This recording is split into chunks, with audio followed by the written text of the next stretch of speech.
덩어리 하나를 잡는 사람이 앞으로 잠수하는 게 없게. 캐나다라는 데는 잠수하는 게 있어요. 이게 러시아도 있고요. 그리고 북극 쪽도 방어해야 돼요. 그래서는 잠수하는 애는 쓸만한 것들로 줘야 되는데 너무 지금 맨땅이에요. 그래서 내가 물어봐서 이제 전투기 몇 대나 가지고 있냐고. 그랬더니 보니까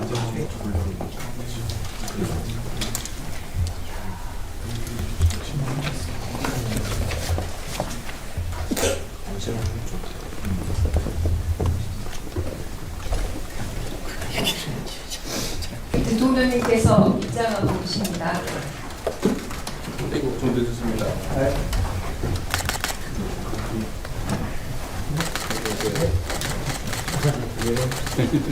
아직 그거 앞서만.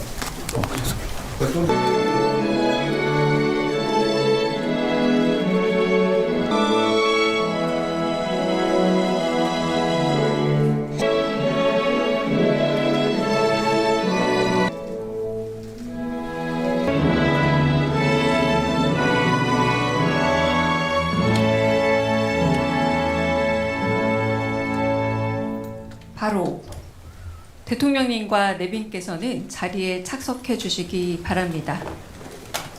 제가 좀 늦어가 죄송합니다.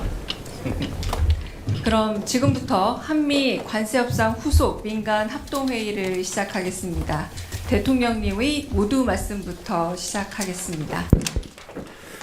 네, 천둥 같은 귀한 시간 내주셔서 이 주말에 함께 해주셨는데 감사드리고요.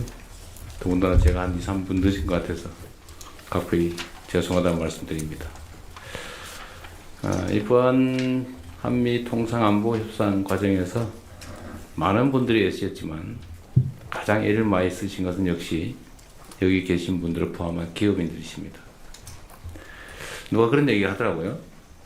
지금까지 정부와 기업이 이렇게 합이 잘 맞아가지고 공동 대응을 한 사례가 없었던 것 같다. 그건 전적으로 우리 기업인 여러분들 정말 헌신과 노력 덕분입니다. 진심으로 감사드립니다.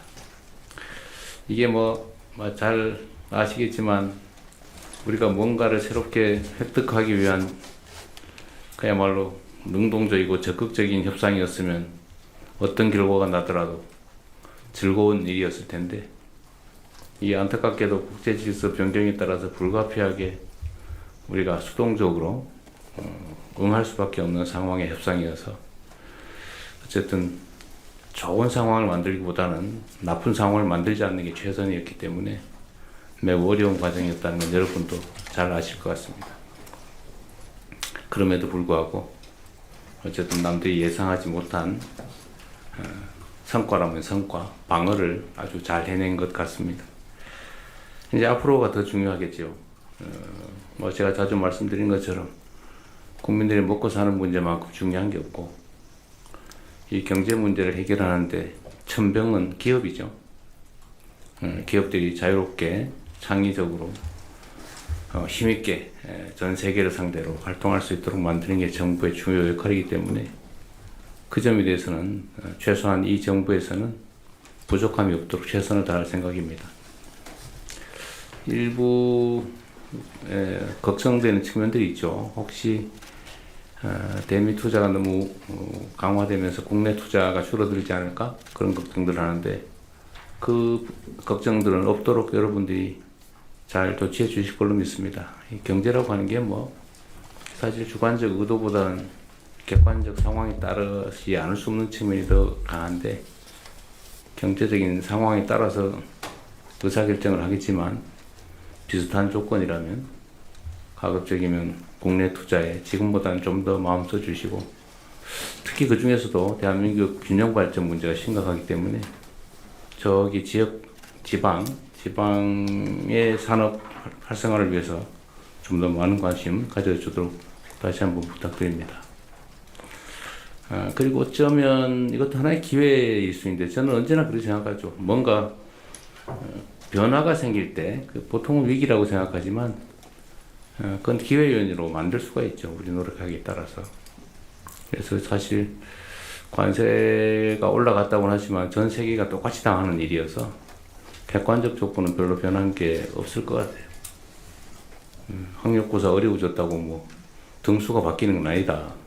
어려운 건 다 똑같이 어렵고 쉬우면 다 똑같이 쉬운 거 아니냐 그렇게 생각하면서 이 변화된 상황에 신속하게 적응하고 또 그걸 기회로 만들면 우리한테 또 좋은 상황이 도래할 수도 있을 것 같아요. 특히 우리가 대미 금융 투자 또는 금융을 하지 않을 수 없게 됐는데 그 부분을 우리 정부 측하고 잘 협의를 하셔가지고 기회로 잘 활용하면 좋을 것 같습니다. 뭐 방법은 아주 다양하게 있을 것 같은데 그 점에 대해서 우리 산업부에서도 좀 아이디어를 좀 많이 내주시고 또 우리 기업들이 어쩌면 더 안전할 수 있잖아요. 그죠? 그 점을 잘 활용하면 더 안전하게 사업할 수 있을 테니까 또 정부 입장에서도 우리 국내 기업들이 연관돼서 사업을 하는 게 또 투자금 회수에 훨씬 더 안전성이 높을 것 같습니다. 그리고 마지막으로 제가 이런 부탁 하나 드리고 싶은데 좌우한 정부는 우리 기업인들이 기업 활동을 하는데 장애가 최소화되도록 정말 총력을 다할 생각입니다. 이게 뭐 친기업, 반기업 이런 소리 하는데 그것은 무슨 의미가 있어요? 제가 세금 깎아달라 이런 얘기는 별로 안 좋아하긴 하는데 저는 그런 생각이 가끔 들거든요. 세금을 깎아가면서 사업을 해야 될 정도면 사실 국제 경쟁력에 문제가 있다. 물론 기본적으로 그게 바람직하긴 하지만 그러나 국내 재정 수요도 감당을 해야 되고 그래서 그런 것보다는 여러분께서 정말 필요한 예를 들어 제일 큰 게 규제 같아요. 예를 들어 규제 완화 또는 해제, 철폐 중에서 가능한 거가 어떤 게 있을지를 실질적으로 좀 구체적으로 지적해 주시면 제가 신속하게 정리해 나갈 겁니다. 뭐든지 할 수 있는 건 다 할 테고, 뭐든 재정 투자도 마찬가지고, R&D 개발 또는 위험 영역에 투자해서 우리 재정이 후순위 뭐 채권을 발행하는 걸 우리가 인수한다든지, 하여튼 손실을 선순위로 감수한다든지 뭐 이런 새로운 방식들도 저는 얼마든지 도입할 수 있다고 생각해요. 그래서 모험적인 투자를 좀 과감하게 할 수 있도록 어떤 그런 방식도 동원해 볼 생각입니다. 또 한 가지 말씀드리고 싶은 거는 이게 어쩔 수 없는 측면이긴 한데 저는 노동과 경영이 양립할 수 없다고 생각하잖아요. 대립적이지 않다.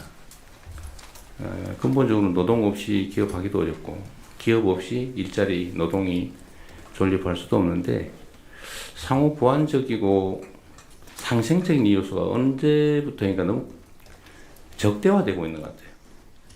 또 한편으로 제가 노동계에도 비슷한 얘기를 합니다만 기업 측면에서도 임금 착취라는 소리를 들어가면서 노동 비용을 줄여서 국제 경쟁력을 가질 수 있겠냐. 그런 점은 한번 생각해 볼 필요가 있을 것 같습니다. 특히 첨단 산업, 첨단 기술 산업 같은 경우는 뭐 사실 역량이 문제지 인건비 액수 차원의 문제는 아닌 것 같아요. 또 그런 산업들 우리 정부 입장에 많이 키워야 되고요. 물론 이제 중소기업이나 전통산업 이런 건 뭐 불가피한데 그래도 첨단 산업 또 글로벌 경쟁을 해야 되는 이런 대기업 같은 경우는 그 비중도 매우 적을 거고 그래서 그 문제에 대해서 조금 더 관용적이었으면 어떨까 하는 생각이 들고요. 제가 이따 비공개 자리에서도 한번 말씀드리겠습니다만 우리가 한 번은 이런 고용 유연성 문제 그 다음에 그 고용 불안정에 대한 노동자들의 공포를 해결하려면 사회 안전망을 강화해야 되는데 그 재원 조달하는 문제 이런 것들을 좀 종합적으로 있는 데 터놓고 한번 사회적인 대대적인 논쟁을 통해서 일정한 합의가 좀 이루어야 되지 않을까. 소위 사회적 대토론과 대타협에 이르러야 되지 않을까 그런 생각을 좀 합니다. 숨겨놓지 말고 그냥 터놓고 한번 언젠가는 그런 얘기들 한번 했으면 좋겠습니다. 여하튼 우리 회장님들 정말로 고생 많으셨고요. 우리 김정관 장관 터프 사나이 정말 많이 쓰셨어요. 안보실장도 마찬가지고 정책실장도 그러시고 다들 우리 참모들도 또 강요들도 협상단도 특히 우리 기업인 여러분 애쓰셨습니다. 고맙습니다. 환영합니다. 다음으로 기업인분들의